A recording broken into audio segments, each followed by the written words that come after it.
आज हम बात करेंगे चार इंपॉर्टेंट चीज़ पे 2023 में कौन से वो चार कोर्सेज होने वाले हैं जो आपके लाइफ चेंजिंग होंगे। आने वाले टाइम में कौन से चार कोर्सेज करें जिसके थ्रू हम लोग आगे ग्रो कर सकते हैं। इस वीडियो को आखिर तक देखिए, it gonna be very useful for you. तो सबसे पहले हम बात करते हैं digital marketing. Digital marketing is very important. देखो, या तो आपको कोई धंधा बनाना है, किसी का अपना बिजनेस सेटअप करना है, या फिर जॉब के पर्पज से digital marketing is really really helpful. Okay, digital marketing में हमें करना क्या है? सबसे पहले हमें एसईओ की तरफ जाना है, on page, off page, then Google AdWords, paid campaigning, right. Apart from that आपको कुछ और चीज़ें से ब्लॉग सबमिशंस का नॉलेज होना चाहिए, आर्टिकल सबमिशंस कैसे करते हैं उसका नॉलेज होना चाहिए, एनालिटिक टूल्स का पता होना चाहिए, वायरल मार्केटिंग कैसे करते हैं, यूट्यूब मार्केटिंग कैसे करते हैं, ये सब चीज़ें डिजिटल मार्केटिंग में आएंगी। It will take only like 2 months, at least 2 month ये लेगा। उसके बाद you can start your job as well as you can start implementing this knowledge in your future, in your business as well.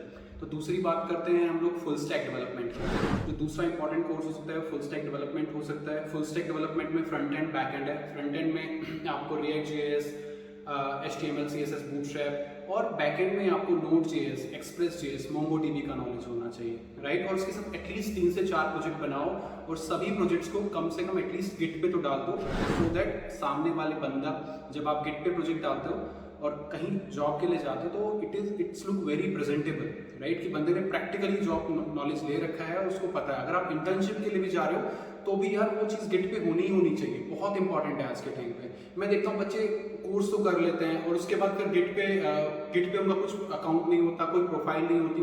Git की profile strong करो, हेरेको पे डालो, नेक्टिफाई पे डालो प्रोजेक्ट्स अपने, then it's gonna be very useful, right. तो उससे अगला बात करते हैं डेटा साइंस की। डेटा साइंस आप जानते हैं, डेटा इज किंग नाउडेज। जिसके पास जितना डेटा है वो उतना अंडरस्टैंड कर सकता है कि आने वाला ट्रेंड क्या होगा।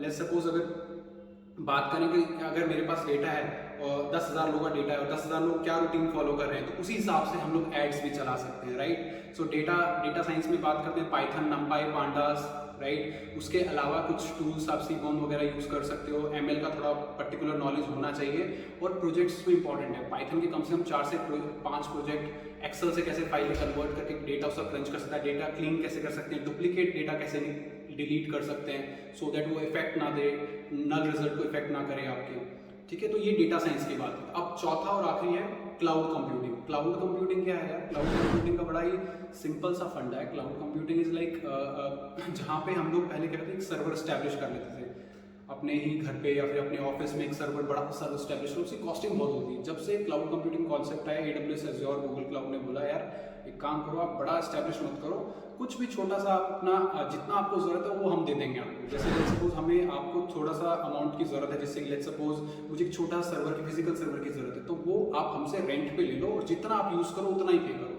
सो उससे बड़ा इजी हो गया लाइफ। अब मुझे 2-2.5 लाख रुपए की इन्वेस्टमेंट करने की जरूरत नहीं है। मैं सिंपली जितनी मेरे को जरूरत है मैं AWS क्लाउड से परचेज करूंगा, लेट्स सपोज उसी का, और उतना ही पे करूंगा जितना मैं यूज कर रहा हूँ, राइट। अगर मेरा सर्वर रात को नहीं चल रहा तो I will not paying for that.